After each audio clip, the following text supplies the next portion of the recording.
ardal Rhos yn adnabyddus am ei cherddoriaeth, y corau amrywiol a'i cherddorion am ryddawn. Felly byddai'n amhosib I fi adael y fro cyn cyfarfod ag un cerddor dawnus iawn a bagwyd yma, Daniel Lloyd.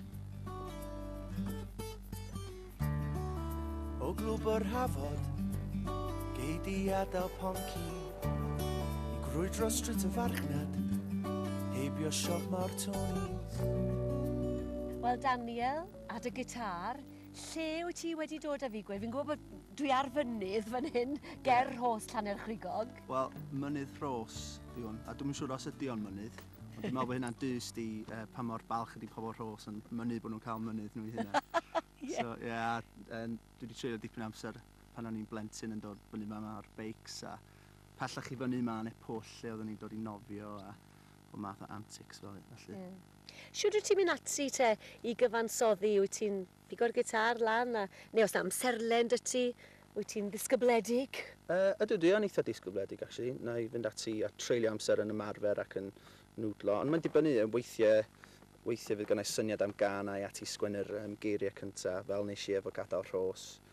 Neu weithiau fydd rhyw patrwm o gordiau gennau a na I dreulio bach amser efo nhw a trio gael rhyw siap ar gan wedyn, felly.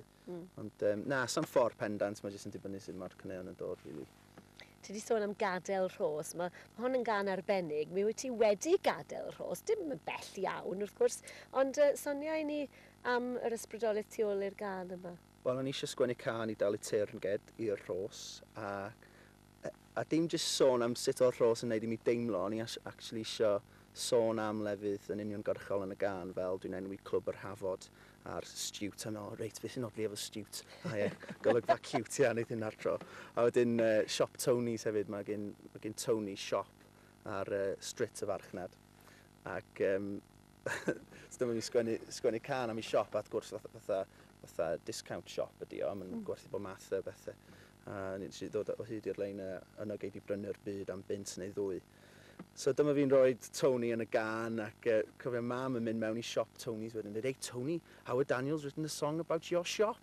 A gorfod mynd mewn I weld Tony a dweud, Brenda, na, dwi heb sgwennu can am dy siop. Dwi just enwi dy... A wedyn oedd o just yn... Ges ti ddisgownt ar y disgownt? Na, ond dwi'n credu bod o'n falch bod fi wedi gwneud.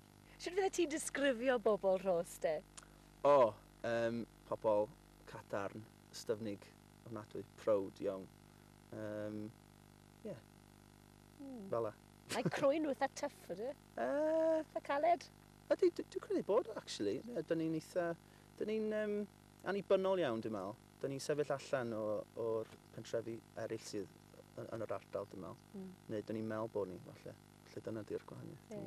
O Daniel, o'r rhyw donc fach ar y gitar nhw eto, gan bod hi'n ddwrnod mor hyfryd. O'r un gweld eisio, mae 'na hiraeth mawr, a mae'r byd yn gwybod, fedrai'm dychwelyd nawr, ac yng nghanol y nos, byddai'n ffarwelio Rhos. Gadael Rhos, gadael Rhos, gadael Rhos. O, mae pethau di cael y coets yn wag, lle mae'r Cymru o blaen y gan, byddai'n codi cyn o wawr mor glos. Mae'r olygfa mor cute o gyfeiriad astute, te cachu